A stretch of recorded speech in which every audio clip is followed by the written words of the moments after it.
Okay, we're going to start tonight in Exodus 11, and it's kind of a short chapter, so we may continue on. That's why I gave you 12 also. We may do a few verses into 12, because 12 is an extra long chapter.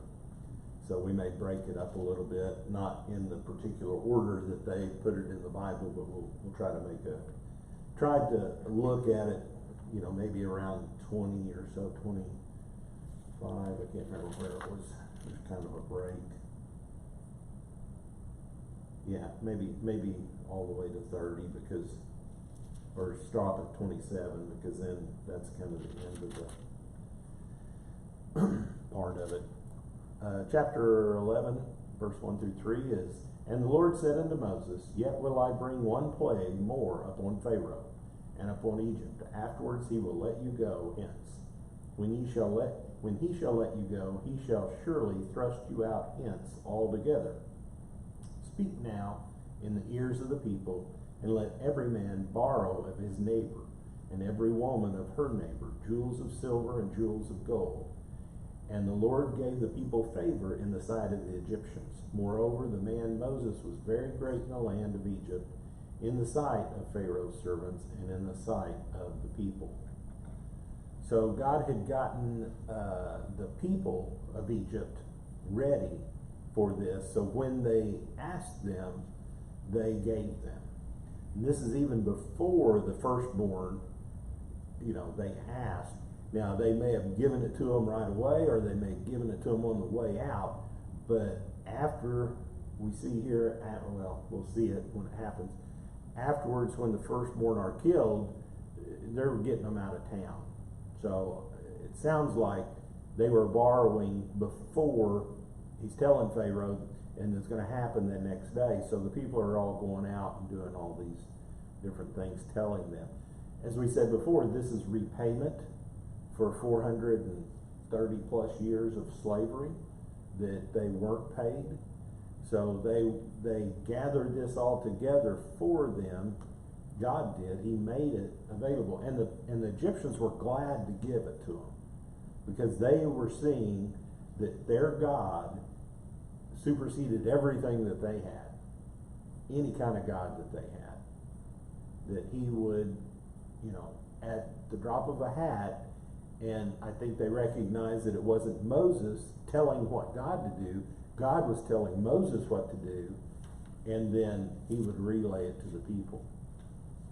Sometimes we can get get a big head,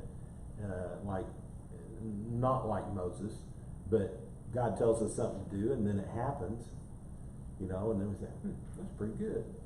You had nothing to do with it. The prophets, they were the ones that were, none of them were bigwigs, okay, as far as the people were concerned. We do have some that was high up in the hierarchy of the king, but for the most part, they were not. They were just farmers. We know one was a sheep herder. We was talking about that, and some of our minor prophets. Just regular, ordinary people that God called upon to tell the people what to do. This is exactly, even though Moses started out high and mighty in the land of Egypt, after he was 40, nobody knew who Moses was. I mean, he was gone, and he was exiled for 40 years. And not only would they leave, it says Pharaoh would drive them out. After the final plague, Pharaoh wouldn't merely allow Israel to leave, he would compel them to go. Get them out of town, get them now. It brings out here, Meyer does, one of the commentators, that some of the things that they gathered was used for the sacrifices, not the sacrifices, but the temple, the tabernacle, what the high priest wore, the jewels that they had, some of the gold they put on, all that, they would use that to make these items that God told them to make. So they didn't have that themselves. So God he knew what he needed for the people to serve him, what he was going to tell them, And part of that was brought in from these people, and they gave, okay, when the time came. It just tells us here that Moses was great in the land of Egypt. He was built back up again, that everybody knew who Moses was. Okay, and then Moses hears what's going to be, and Moses said unto the Lord. Go ahead, Iris, do you want to read for us 4 through 8? Okay. And Moses said, Thus saith the Lord, about midnight will I go out into the midst of Egypt, and all the firstborn in the land of Egypt shall die, from the firstborn of Pharaoh that sitteth upon his throne, even unto the firstborn of the maidservant that is behind the mill, and all the firstborn of beasts. And there shall be a great cry throughout all the land of Egypt, such as there was none like it, nor shall be like it any more. But against any of the children of Israel shall not a dog move his tongue against man or beast, that ye may know how that the Lord doth put a difference between the Egyptians and Israel. And all these thy servants shall come down unto me, and bow down themselves unto me, saying, Get thee out, and all the people that follow thee, and after that I will go out. And he went out from Pharaoh in a great anger. Okay. So this was Moses telling Pharaoh. Now, last time we'd heard, Pharaoh said, if I see you again, you're going to die. Well, he didn't die. Moses, God told him to go back, and that was, before, Moses probably wouldn't even done that.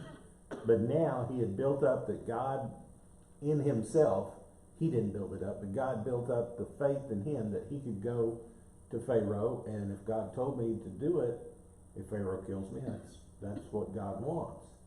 But he did, and he told him all these things. Because of the great cry, because of all these things that he's heard, his people, the Israelites, say, y'all are going to suffer. The Egyptians are going to suffer because you would not heed all this.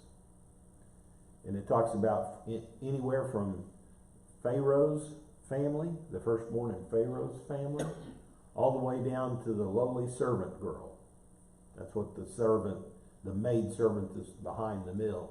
That was the lowliest job, one of the lowliest jobs they had.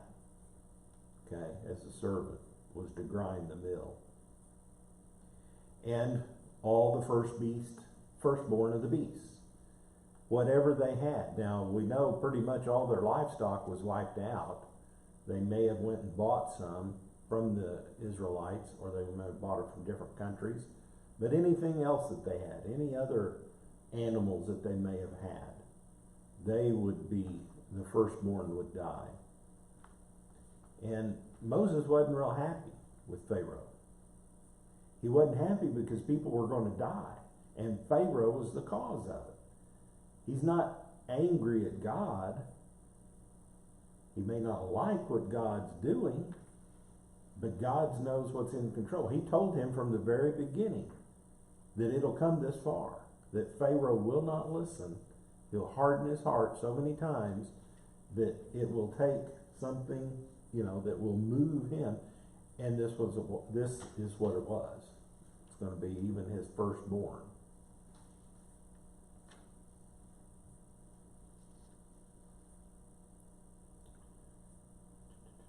Says here,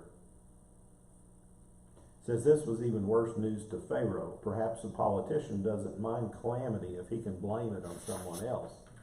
But here God promised that Pharaoh himself would bear the blame. And that's what we need to realize. So many people today, we have that attitude. We hear it, that it's we're a victim. We're the ones that suffer. We're do all this.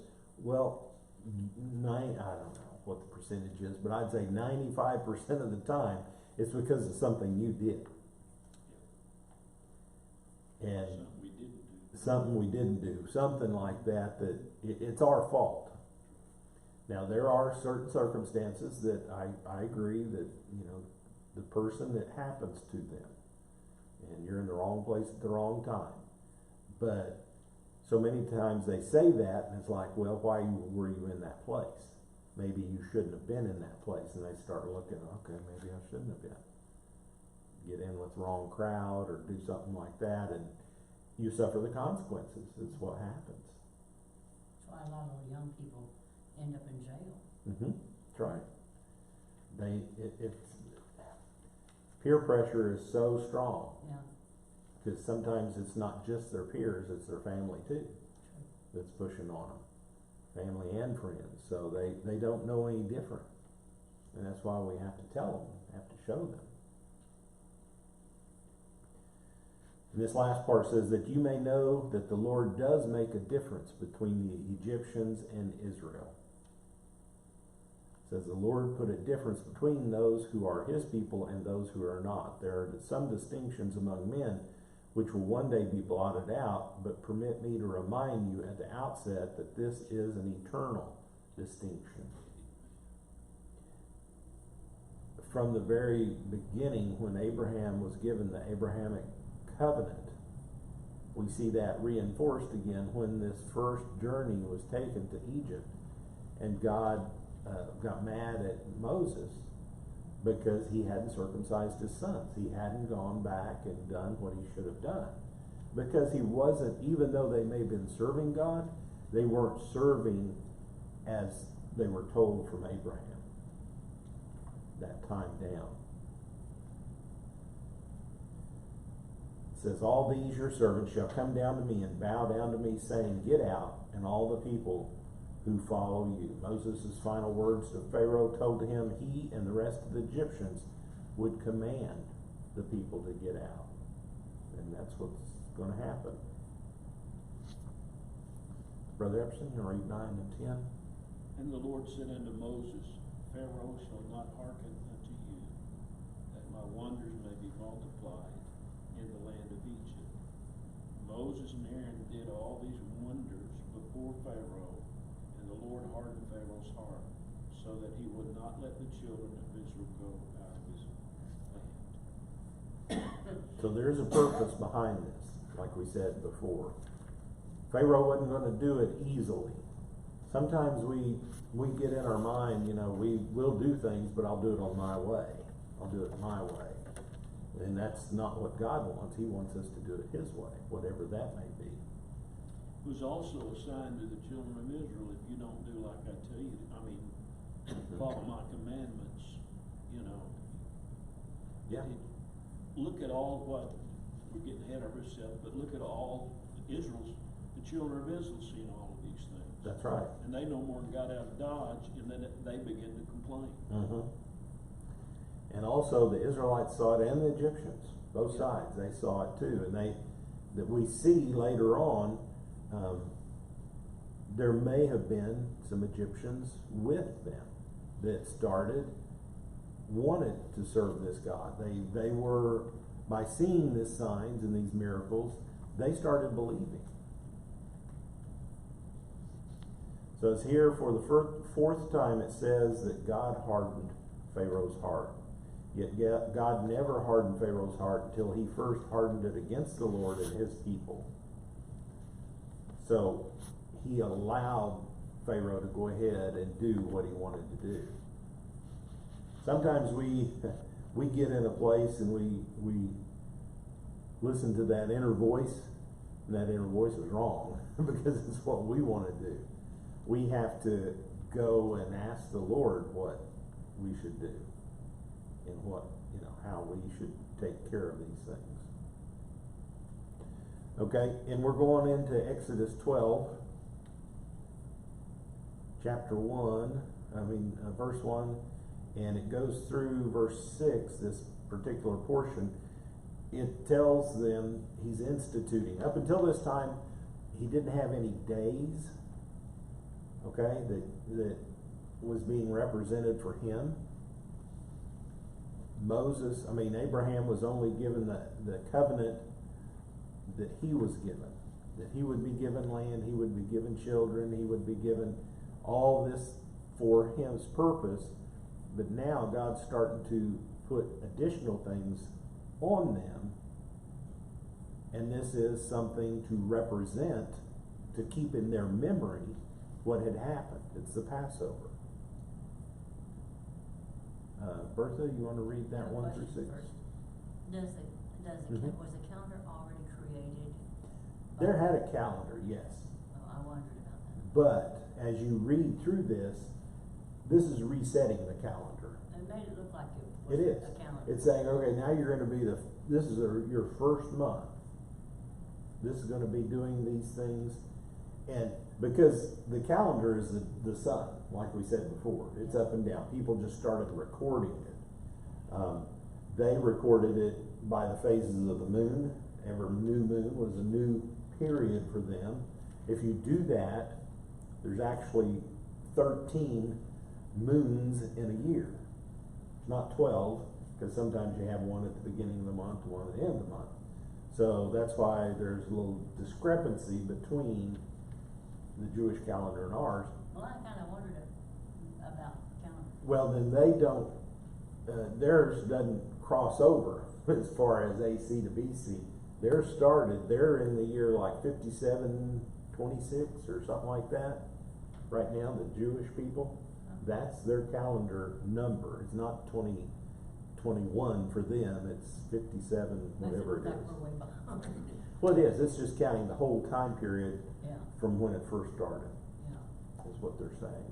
Thank you for explaining that. And it goes back, like I said, here it starts to set these as the different, their seasons are already there, things are happening, but then God gives them reasons for these special occasions. Okay, now the Sabbath was already established. That was established back with Adam and Eve. I mean, God rested on the seventh day. That's when he created the earth anyway, so therefore. He created it them in was the first already 6 days, set- and then yeah, God it was already rested. set in motion. God rested, and now as we go later on, we see that God starts putting that, telling them why he does things that way. They may have already been observing this. I'm sure, Noah and some of the people down through there had seen that God rested and they were doing this, but we don't really have record of that as yet. I just want Mm-hmm. And the Lord spake unto Moses and Aaron in the land of Egypt, saying, This month shall be unto you the beginning of months. It shall be the first month of the year to you. Speak ye unto all the congregation of Israel, saying, In the 10th day of this month they shall take to them every man a lamb, according to the house of their fathers, a lamb for a house. And if the household be too little for the lamb, let him and his neighbor next unto his house take it according to the number of souls. Every man according to his eating shall make your count for the lamb. Your lamb shall be without blemish, a male of the first year. You shall take it out from the sheep or from the goats, and you shall keep it up until the 14th day of the same month. And the whole assembly of the congregation of Israel shall kill it in the evening. One of the things that kind of stood out to me when I was reading this, the Hebrew word for sheep can mean either sheep or goats. That's why it's said here. We recognize it as a different animal. They did too, but it's kind of like if we want to say of your livestock or of what your flock, and you can have a flock of goats or a flock of sheep, I guess. And that kind of goes back to, that's a decision. There's no rhyme or reason, good or bad, which one you choose. It's whatever you happen to have at the time. And if you go back then later on in the New Testament, when we have the judgment of the sheep and the goats, God starts showing the difference between that, even though back here there's not really a difference. There's a lot of type and shadowing kind of going on here. And also the timing, we was talking about that.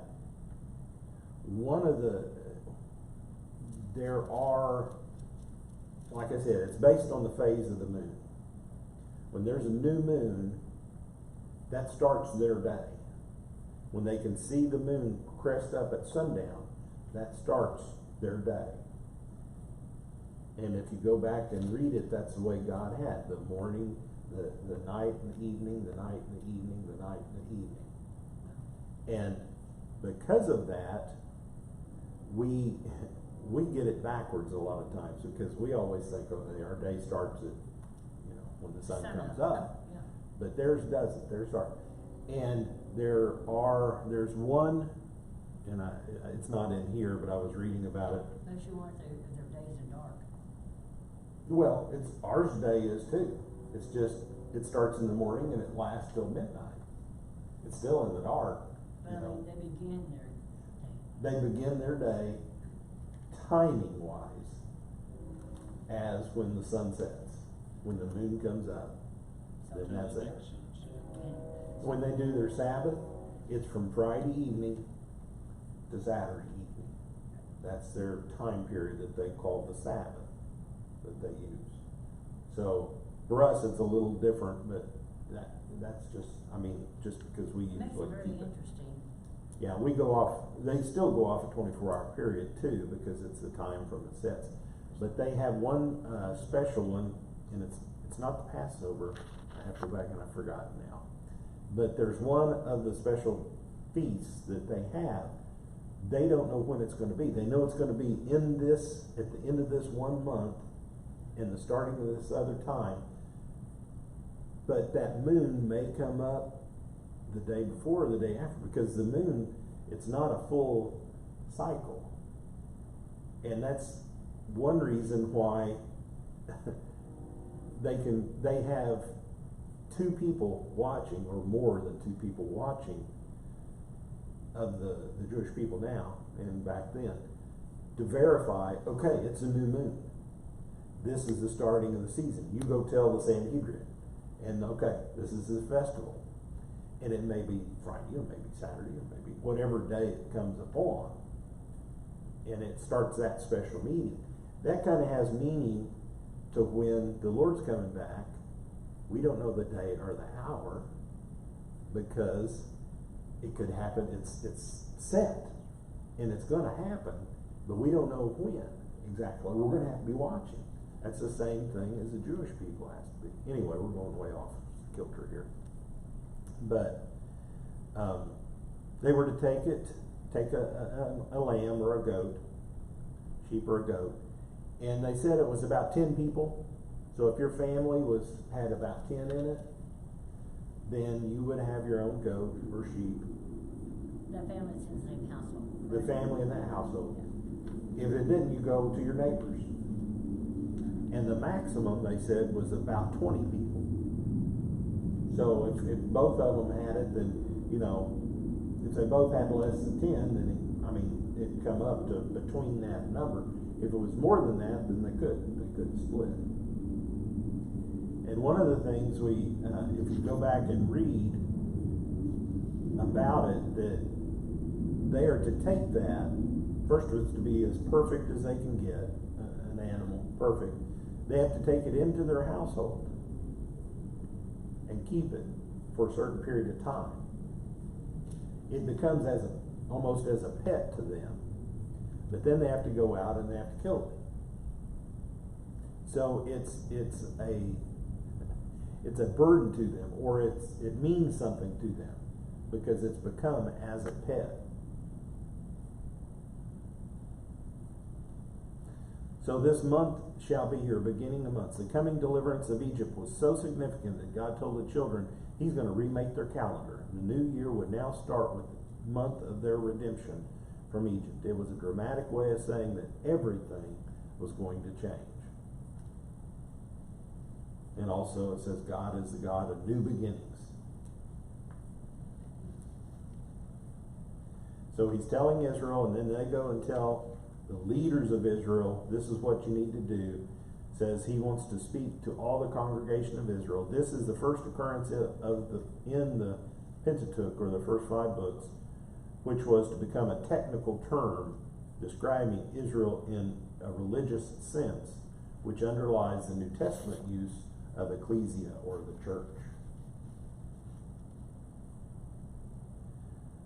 So on the 10th day of the first month, each family or household was to take a lamb, and the lamb was to live with the family for 4 days until that Passover happened. On the 10th day of this month until the 14th of the same month. This way the lamb became part of the family. And then also, because if the household's too small, then you join together till you get the same amount. At least 10 people or so.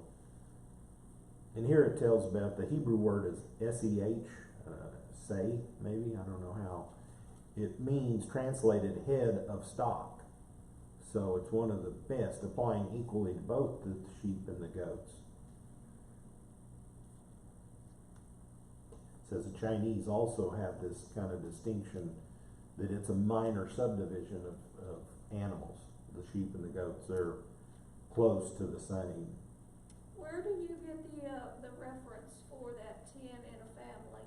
It says a little bit in here, and I was reading in Matthew Henry. No, is there a reference in the Bible? There isn't, that they said that's what they come to find out. It's not anything in the Bible that I can see, but it's what Matthew Henry in his readings, I'd have to go back and look and see where he referenced that. But that's what they said. It's about somewhere in the order of between 10 and 20 is a family. Because usually the family would have several kids. Well, you'd have older kids and they would have family. So, you may have 10 or 12 kids with their families in the home or in their cubicle, whatever they had. But I don't see anything in the Bible from that. Okay. But it's just saying whatever it is, if it's too small, we don't know what too small is from the Bible per se. And then on that 14th day it says, Israel shall kill it at twilight. Here comes in the sundown. When this is the start of the Passover. It says, Christ came in the evening of the world, in the last hour, when all lay buried in darkness, in the eventide of our sin and death.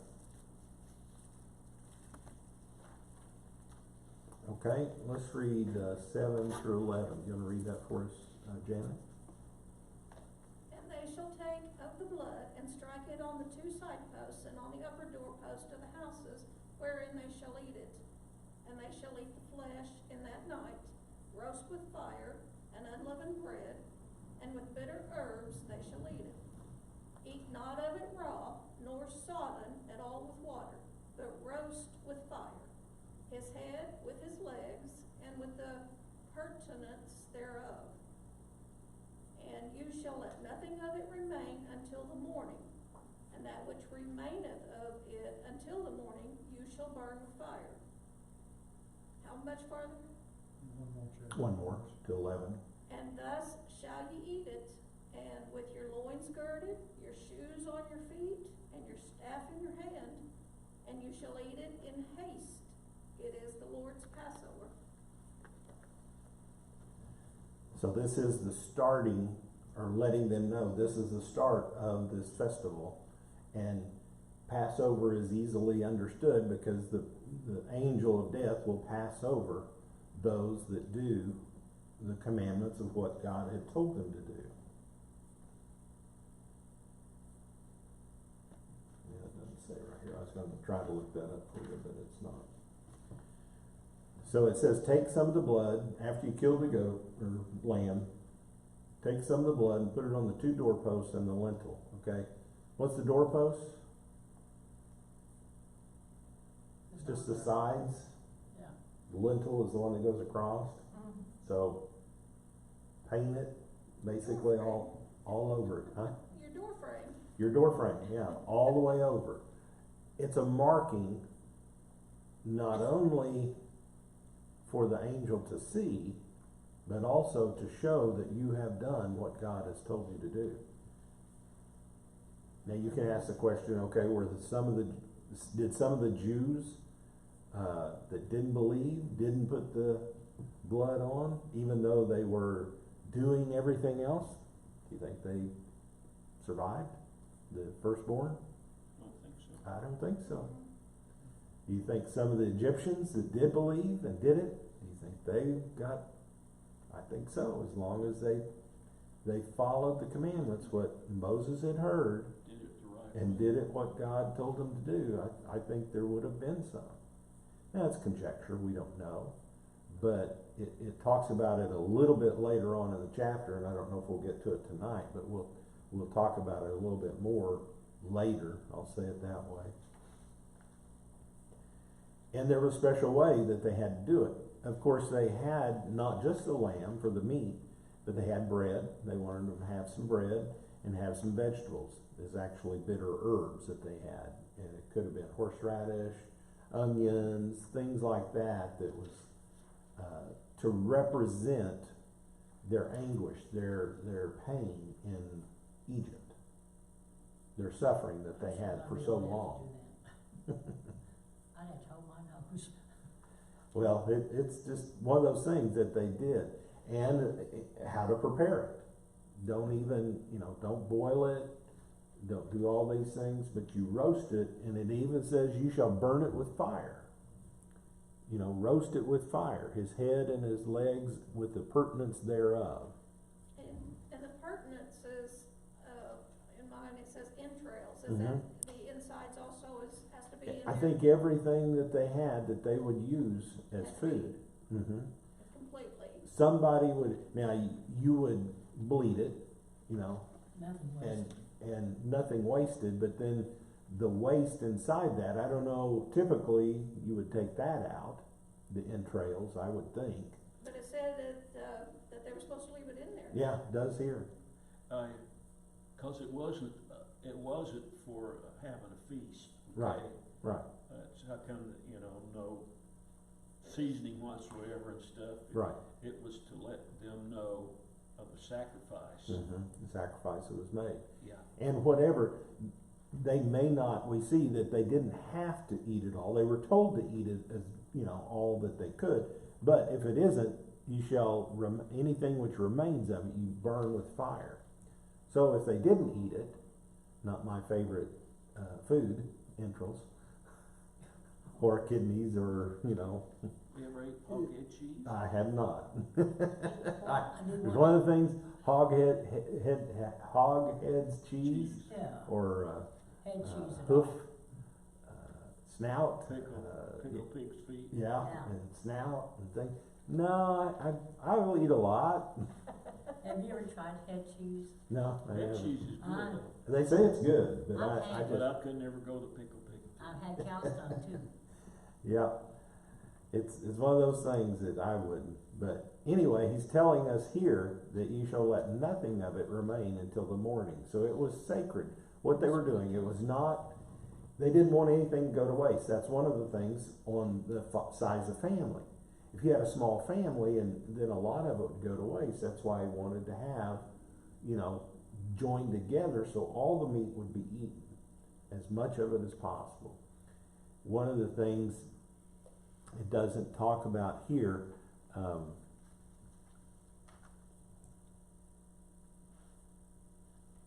it doesn't say it here. It's in another one they talked about. But to be ready to eat it with their shoes on, with their coats on, ready to go, with their staff, everything ready. They also talked about the bread. Don't have any leaven in their bread. It says unleavened bread. They would start this, the process that it says that they start about a week ahead of time, not using any leaven. That way, because they use it, Yeah, we call it flat. and it'll use it out. Yeah, it'd be flatbread, but hopefully you use it all up. Typically, when you have to leaven bread, you get new leaven. To keep bread going, it's kind of like the sourdough starter. You keep the little piece of it over here to keep going.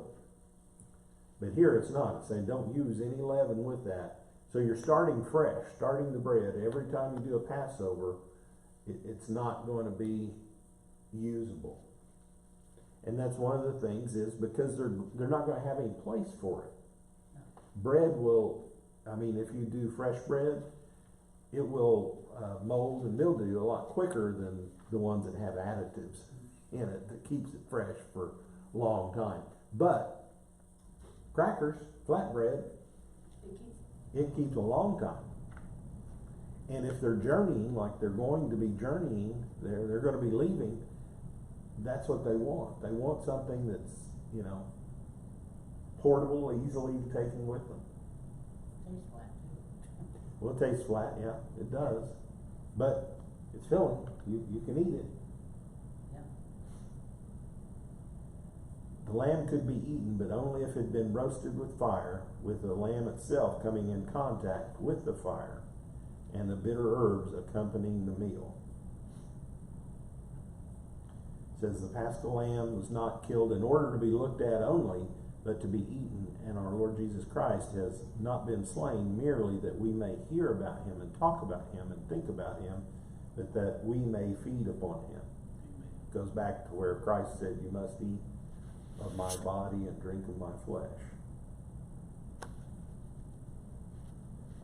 And we talked about the belt on your waist and sandals on your feet and your staff in your hand.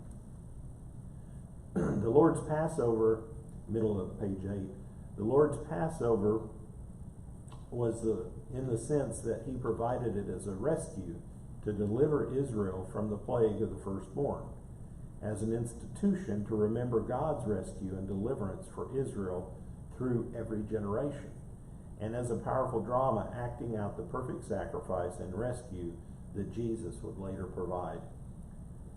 All the time through all time, what God does, what he has written down for us in the Bible by his prophets and by these things, these are for a purpose. A lot of times say, oh, the Bible's old date, out of date. It's old, you need to update it, do something. I don't think so. If it was passed down through the ages, not written down for many, many years, just passed from family to family, they had to repeat these stories. God had a reason for it, and since it's been put down in our time, written for us, we can easily access it and read it and remind ourselves about what it does. It says by the inspiration of the Holy Spirit, Paul made it perfectly clear, for indeed Christ, our Passover, was sacrificed for us in 1 Corinthians. John the Baptist drew a similar image when he said, behold, the Lamb of God who takes away the sin of the world. And it seems that Jesus was actually crucified on Passover, John 19:14. Jesus lived with and became bonded to the human family before he was sacrificed for them. Okay, so he lived with them for 30 years, 30 plus years, and then he was the sacrifice. It's only by the blood of Jesus that's his actual poured out life that atoned for the sin. In death, Jesus was touched with fire, the fire of God's judgment and wrath. In his death, Jesus received the bitter cup of God's judgment. The work of Jesus has to be received fully, with none left in reserve. And the Passover work of Jesus for his people is the dawn and prelude to their freedom. So all this had to happen, and it's really, like I said, there's a lot of type and shadowing about Christ here that a lot of times we don't think about. Okay, 12 through 13, you want to read that for us, Harold? For I will pass through the land of Egypt this night, and will smite all the firstborn in the land of Egypt, both man and beast, and against all the gods of Egypt I will execute judgment. I am the Lord. And the blood shall be to you for a token upon the houses where you are. And when I see the blood, I will pass over you, and the plague shall not be upon you to destroy you when I smite the land of Egypt. Okay. Do we assume that the Pharaoh was not the firstborn then? his father had already passed away, because we see that in Moses' time. So he may have been a firstborn, but the family wasn't there. He was the leader of the family. And I make that assumption, that yes, he could have been, but leading up to this, I would say no. That Well, he couldn't have been, right? If he was a firstborn, he would have been killed. he would have been killed, but the timing is what I'm wondering about. So it makes me wonder, was the one that took care of Moses, Mhm. was she actually the firstborn of that family? Could have been his I know daughter. Cecil DeMille's movie Yeah, depicts that she yeah. comes to Right. Moses' house Mhm. and gets protected over it, but I haven't read anything that gives me that, but No, we don't know, but I would assume that yes, like you say, he couldn't have been the firstborn. Because of that, he would have died, I would expect. And they would they went ahead and killed his son too? No, well, if his son was the firstborn, yeah, So he and his son could have been. could have been. well, I take it there in the Bible that no matter whether the father was dead Yeah, in any of the families, Yeah. even if they were the head, if they had been the firstborn, yeah. they were gonna be smitten or whatever. I mean, that's what the board says. You're right. So I have a question here. Mhm. You know, so many times the Bible does things with the males and not necessarily the females. Right. So, in this instance, when it said firstborn, Mhm. you think it was just the firstborn males, or was it just either sex? It doesn't say here. Maybe go like my theory, okay? Because it was, even though Adam didn't sin first, but because the male was to be the covering of the family, Mhm. okay, he suffered, okay? So here again, the males are supposed to be the spiritual leaders of the family. So, do you think it pertained only to the males? I think, but again, I was trying to see where it goes back where he was talking about it.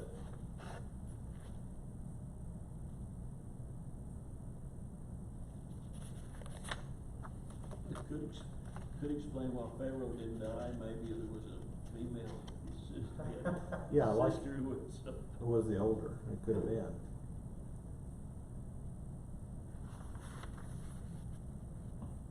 Well, okay, all the firstborn in the land of Egypt shall die, from their firstborn of Pharaoh that sitteth upon his throne, even as the firstborn of the maidservants. But that's just the maidservants, it doesn't say. I thought it said sons in here somewhere, but I don't see that. I just, like you said, I've always just. Well, yeah, and Assumed it. I assumed it was males, Yeah, that yeah. was male. I said, and well, Louis assumed it was a male too, but we don't know. Now, do you think also, my curiosity goes on this, Mhm. you know, even if they put blood on the males or on the post, Mhm. if they didn't eat the meat in the prescribed fashion, Right. would the blood would he not have passed over them? I think you had to do everything that God commanded.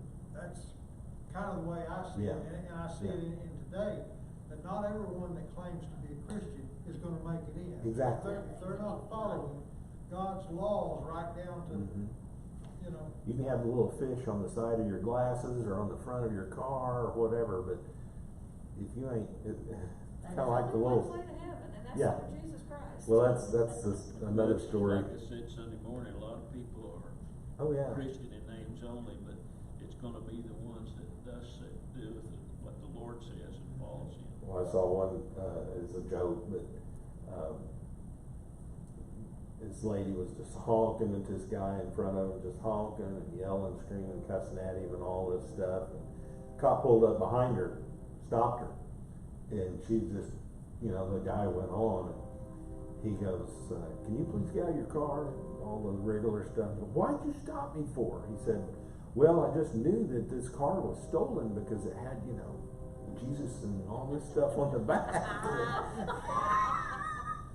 Well, that's like Harold used to work, where he worked. And there was a secretary up there, and she claimed to be a Christian, and she told Harold she was a Christian. Mm-hmm. But she was having an affair Yeah. out of her marriage with another guy up at work, but she claimed to be a Christian, It's one of those things that, Joyce Meyer says if you're gonna put all that on your car, act like it. you have to, you have to. Leave it off. I know you get excited and things people cut in front of you and all that, but you gotta live like God. You gotta live like Jesus. I mean, Usually if you honk at somebody though, they usually think you're, oh yeah, mad at you or something. Anything. Anyway, well, we're getting close to 8. Let's go ahead and stop there on Market. We're going to talk a little bit more about the feast and what's going on next time, but we'll hopefully get through. I'm glad we don't have to do all that stuff. I'd be like, Well, I mean, although we don't have to do a lot of stuff, we do have to do a lot of stuff because we want to be like Christ. And I meant slaying the animals. Yeah, blood yeah. and all that. Blood, no. Yeah, We live in a different time and era, but they used to have to do that I know. that's right. to eat. I mean, they had to go kill their animal Mhm. and, I know. bring it out. God has always been serious, and He is still serious about sin, whether it's my sin or somebody else's sin. And we need to be covered by the blood. And then, the Bible there in John says, if you sin, we have an advocate. We're gonna lose our temper sometime, Yeah. holler at somebody, Oh, or, but. Because we're not perfect. And that doesn't give it. A lot of people say because God, because we can't live a perfect life, we can sin a little bit every day.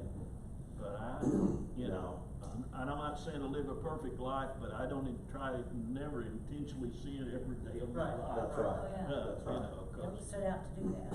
You intentionally try to live for God. Yes. It's just sometimes most of the times we don't live up to it. It's Well, just one of those things. I think that, the church has really fell down on their, and I think it started at the pulpit, but, they say now that at least half of those people that claim to be Christians say that you can get to heaven through Buddha Right. or, Hinduism. There's more ways to heaven than just Jesus Christ. And to me, that's one of the, again, showing of the end times. Because the Chrislam, they kind of talked about it now, cross between Christianity and Islam, and you can get there any way you want, just have to serve your God. No, that's not what God said. He said, I am the way. Jesus said, I am the way, the truth, and the life. Well, that's that Antichrist spirit, It basically. is. That's what I'm saying. Whenever you say you can just get to heaven any old way. That's when the I one. pastored down at Worcester, Mm-hmm. we had for a while I had a philosopher, a teacher that taught philosophy at East Central, and not East Central, it's East Central down there, Dana. And he came, and him and his wife came, and they seemed to enjoy the service and stuff, but that humanism come in. He said, well, I believe God is a way to heaven, but also I believe there's other ways to heaven. Yeah. They're deceived. And a lot of Christian churches, we'll Right. put it like that, but supposedly they're getting farther and farther. Hey, listen, like you said, the closer we get to end time, God's gonna draw the line in the sand, Right. and we're getting there. Yes, We're we are. getting there quickly. Quickly. All right, well, we'll see you all next week. Not that I haven't eaten all that stuff, though, but I did go shoot it. And kill it. I've had